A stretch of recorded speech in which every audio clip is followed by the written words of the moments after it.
உணவுக்கு முன் பவுலின் ஜெபம் என்ற தலைப்பின் கீழாக இன்றைக்கு நாம் பார்க்க போகிறோம்.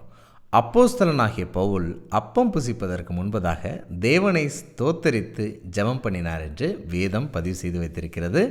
அந்த வசனத்தை முதலாவது நான் வாசிக்கிறேன். அப்போஸ்தலர் 27 35 வாக்கியம். இப்படி சொல்லி அப்பத்தை எடுத்து எல்லாருக்கும் முன்பாகவும் தேவனை ஸ்தோத்தரித்து அதை பிட்டு புசிக்கத் தொடங்கினான். இந்த அழகிய பண்பு அப்போஸ்தலனாகிய பவுலுக்கு மட்டும் இருந்ததாக வேதம் குறிப்பிடவில்லை.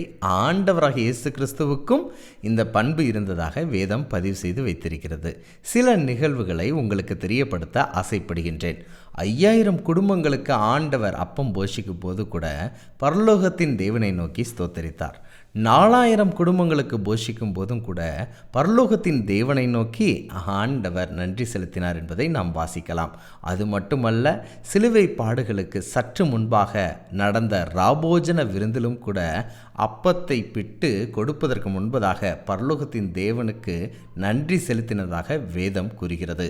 அவர் உயிர்த்து எழுந்த பிற்பாடும் கூட எம்மா ஊரில் இருந்த 2 சீஷர்களுடன் உணவு உட்கொள்ளும் போதும் நன்றி தெரிவித்ததாக பார்க்கிறோம். கிறிஸ்தவர்களாகிய நாமும் உணவு உட்கொள்ளும் முன்பதாக பரலோகத்தின் தேவனுக்கு நன்றி சொல்வோமா என்பதை நாம் சிந்திக்கலாம். ஒரு சிறிய கதையை கூற ஆசைப்படுகின்றேன். ஒரு ஊழியக்காரரும் ஒரு நாத்திக நண்பரும் ஒரு மதிய நேரத்தில் ஒரு உணவகத்தில் சந்திக்கிறார்கள்.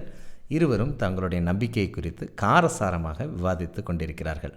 தாங்கள் வேண்டிக் கொண்ட உணவு மேஜைக்கு வந்த பிற்பாடு அந்த ஊழியக்காரன் ஜெபித்து விட்டு சாப்பிட்டார். ஜெபிக்கும்போது, இந்த உணவை கொடுத்த தேவனுக்கு நன்றி, இந்த உணவை சமைத்து கொடுத்த நபருக்கு நன்றி, இந்த உணவை உற்பத்தி செய்து விளைய வைத்த நபர்களுக்கு நன்றி என்று அவர் ஜெபித்தார். இந்த ஜெபம் அந்த நாத்திக நண்பரின் இதயத்தை ஆழமாக பாதித்தது. கிறிஸ்துவுக்கு பிரியமானவர்களே, நாமும் நாம் உணவு உட்கொள்ளும் முன் பரலோகத்தின் தேவனுக்கு நன்றி செலுத்தலாம்.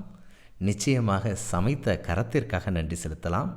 இதை விளைய வைத்து உற்பத்தி செய்து நம் மேஜைக்கு கொண்டு வந்த அனைத்து விவசாயிகளுக்காகவும் நன்றி செலுத்தலாம். இந்த பண்பை நாம் செய்யும்போது நம்முடைய பிள்ளைகளும் நன்றி உணர்வு உள்ளவர்களாய் இருப்பார்கள்.